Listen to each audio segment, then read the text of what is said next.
بسم اللہ الرحمن الرحیم۔ السلام علیکم۔ اردو ناول عشق زار قسط نمبر 7۔ سلطان، مجھے آپ سے بات کرنی ہے۔ سارا بیگم جو حبہ کی ناراضی کی پرواہ کیے بنا اس دن سے اپنے مشن میں لگی تھی، آج اس کی تکمیل ہوتے ہی انہوں نے سلطان صاحب سے بات کرنے کی ٹھانی۔ ہاں کرو۔ سلطان صاحب جو خود بھی اس دن سے سارا بیگم سے خفا تھے، انہوں نے چائے کا سپ لیتے سرسری سی نظر ان پہ ڈالی۔ شام کو گھر میں کچھ مہمان آ رہے ہیں حبہ کے رشتے کے سلسلے میں، اس لیے آپ آفس سے تھوڑا جلدی آ جائیے گا۔ بریڈ پر مکھن لگاتے انہوں نے بہت پرسکون انداز سے بتایا۔ حبہ کے رشتے کے لیے؟ سارا، تم کیوں اپنی بیٹی کی خوشیوں کے پیچھے پڑی ہو جب تمہیں پتہ ہے کہ وہ زارون کو پسند کرتی ہے؟ تو پھر یہ سب کیا ہے؟ سلطان صاحب نے ان کی بات سنتے ہی کپ واپس ٹیبل پہ رکھا۔ میں ماں ہوں، حبہ کی کوئی دشمن نہیں ہوں جو اس کی خوشیوں کے پیچھے پڑوں۔ باقی مجھے وہ لڑکا اور اس کے گھر والے پسند نہیں ہیں، اور سب سے بڑی بات ان کی ذات ہماری ذات سے الگ ہے، اس لیے میں کسی صورت بھی اپنی بیٹی کا رشتہ وہاں نہیں کروں گی۔ یہ بات آپ بھی سمجھ لیں اور حبہ کو بھی سمجھا دیں، جو ایک غیر کی خاطر پورے 3 ہفتے سے ماں سے منہ پھلائے بیٹھی ہے۔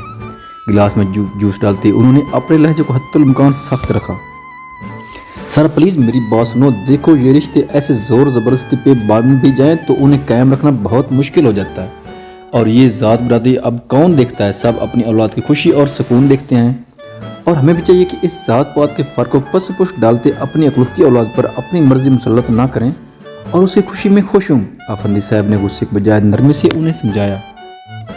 سلطان، مجھے حبہ کی خواہش پر کوئی مسئلہ نہیں، پر میں اسے جانتی ہوں کہ وہ وہاں ایڈجسٹ نہیں کر پائے گی۔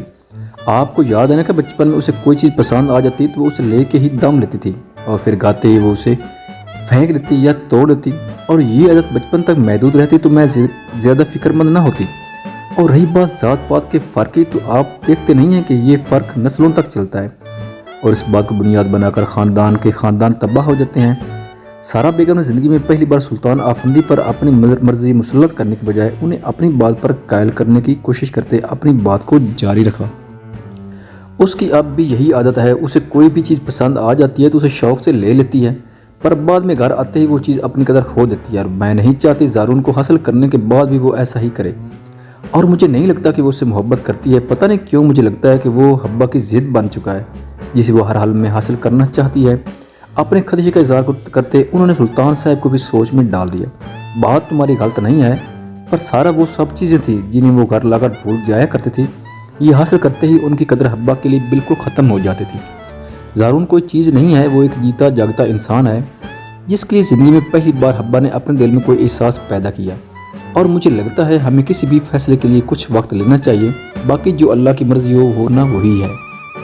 باقی رہی خاندان کی بات، تو جس نے ہم سے رشتہ توڑنا ہو بغیر کسی وجہ کے بھی توڑ دیتا ہے، اس لیے ہمیں کسی کی ناراضی کا سوچتے اپنی بیٹی کی خوشیاں داؤ پر نہیں لگانی چاہیے۔ سلطان صاحب نے ان کی بات سے انکار کی بغیر ایک سلجھے ہوئے انسان کی طرح اپنی بات کہی۔ ٹھیک ہے، پھر میں ان لوگوں کو کچھ وقت کے لیے منع کر دیتی ہوں۔ ان کی بات سنتے ہی سارا بیگم نے زور زبردست سے بات بنتی نہ دیکھ کر سلطان صاحب کو شیشہ میں اتارنے کے لیے اپنے لہجے کو نرم رکھتے جواب دیا، اور گلاس اٹھتے جوس کے سپ لینے لگی۔ یہاں اکیلے کیوں بیٹھے ہو؟ ارم، جو کلاس کے فوراً بعد رابعہ کی کال آنے پر اس کی بات سننے چلا گیا تھا، واپسی پر زارون کو اکیلے خاموشی سے لان کے ایک کونے میں بیٹھا دیکھ کر اس کے پاس آیا۔ جب دوست کو پرواہ نہ ہو تو انسان اکیلا ہی ہو جاتا ہے۔ اپنے ہاتھ میں موجود ڈائری کو بند کرتے اس نے طنز کیا، بس گھریلو عورتوں کی طرح تانے مارنے شروع کر دیا کرو، خود تو کسی کی مدد کرنی نہیں، مجھے بھی کرنے نہیں دیتے۔ اس کے قریب بیٹھتے ارم نے ایک بازو اس کے کندھے پہ رکھا۔ بس کرو، زیادہ فرشتہ بننے کی ضرورت نہیں، اور تم جن کی مدد کے لیے دوڑ جاتے ہو نا، ان 2 ہستیوں کو بھی میں اچھی طرح سے جانتا ہوں، جن میں ایک تمہاری منہ بولی بہن مس نور اور معصوم چڑیل، اور دوسری تمہاری متوقع بیوی جس کے بارے میں تمہارے گھر والوں کے علاوہ باقی ساری دنیا کو خبر ہے۔ اپنی بات مکمل کرتے اس نے ارم کا بازو اپنے کندھے سے ہٹایا۔ تمہیں مسئلہ میری مدد کرنے سے ہے یا ان دونوں کی مدد کرنے سے؟ پلیز یہ بات واضح کر دو تاکہ میں احتیاط کروں، اور ہاں، دوبارہ میری بہن کو چڑیل مت کہنا، اس دن بھی وہ تمہاری وجہ سے مجھ سے ناراض ہو گئی، اور اب میں نہیں چاہتا کہ تمہارے منہ سے اپنے لیے یہ نام سن کر وہ پھر سے مجھ سے خفا ہو۔ چڑیل کو چڑیل ہی کہوں گا، نہ شہزادی تو کہنے سے نہیں رہا، اور یہ تم کسی اور کے لیے مجھ سے کیسے بات کر رہے ہو؟ وہ 4 دن پہلے آئے لڑکی تمہارے لیے اتنی اہم ہو گئی کہ تم مجھے اپنے 4 سال پرانے دوست کو اس کے لیے گھور رہے ہو؟